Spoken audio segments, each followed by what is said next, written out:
Hello again, Capstone learners, and welcome to video 1.4. This will deal with a number of different things. It'll deal with the context of your study, the background information that's important for your audience, as well as the terminology. What are the working terms that all of us reading your study, following along in your presentation need to know so that we're all on the same page? And then finally, some summarizing thoughts as we put closure to this opening chapter and dig into the details moving forward. So the context of the study, before you here on this slide are a number of different angles in which you could take the context of the study. Describe the identified academic setting.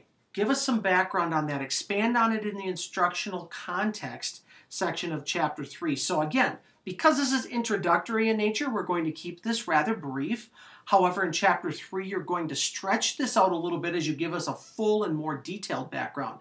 But some of the things to consider here are if you're dealing with a particular school. Is that school a public school, private, charter, choice, state-funded tuition assistance program in terms of choice? Are you dealing with a particular grade level? Is that important? How many students are there? Should we know that? How many campuses are being impacted by the study and the people whom you're reaching with this idea? For instance, is it a non-K-12 academic setting? For those of you that aren't dealing with necessarily a school setting, but you're doing something more professional, what are the circumstances of this learning environment? In other words, what are the unique characteristics that exist that we need to know about? How many clients are there? How many learners are there? Some of you that might be doing adult learning, what do we need to know about those particular learners? Are there things about their backgrounds or the way that they've been trained previously that might be interesting for us to note right off the bat? Again, you'll come back to that in Chapter 3 with a little bit more detail.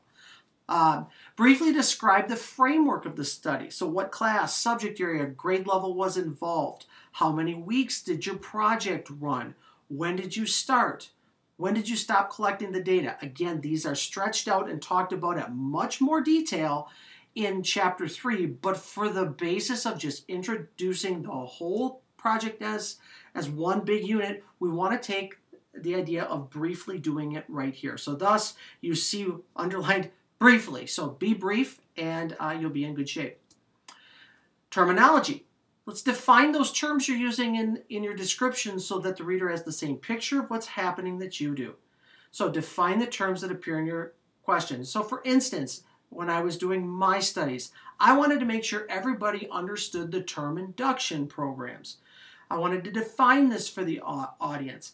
Induction has a number of different meanings, but basically when I was talking about it, my induction program meant what were the steps of onboarding or orienting a new teacher into the culture and the way that things are run at a particular school.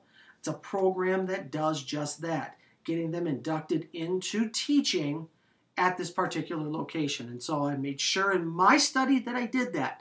You can use direct definitions that can be direct quotes from specific sources if you choose, or you can paraphrase it, but always identify the sources related to your definitions. So if you've got an author that has defined your term the way you want it, and you want to give them the credit for it, by all means, you are free to do so here. And then finally, as we wrap up Chapter 1 and the introductory pieces, we're going to take one final paragraph to briefly restate the project's fundamental purpose and most important rationale for implementing the project.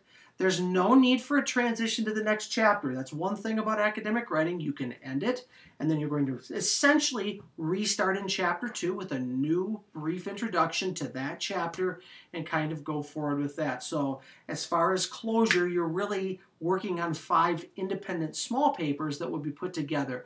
There are times when you may segue from one idea or one chapter to the next, but that's not necessary right now in Chapter 1. For all of these things, I'm going to refer you to the expanded outline on Moodle. That'll be in your introductory materials there for more information on formatting these items. That will have the length and suggested length on some of these ideas. And again, those lengths are suggested. Don't take it necessarily as the letter of the law. By all means, if you have questions, you can contact your instructor or your capstone mentor for more information. So that'll put closure on our video series on Chapter 1. By this time, I hope that you have set up a solid and clear opening chapter for your audience, and you're ready to move forward into the literature and the setup of your project. God's blessings on your continued work.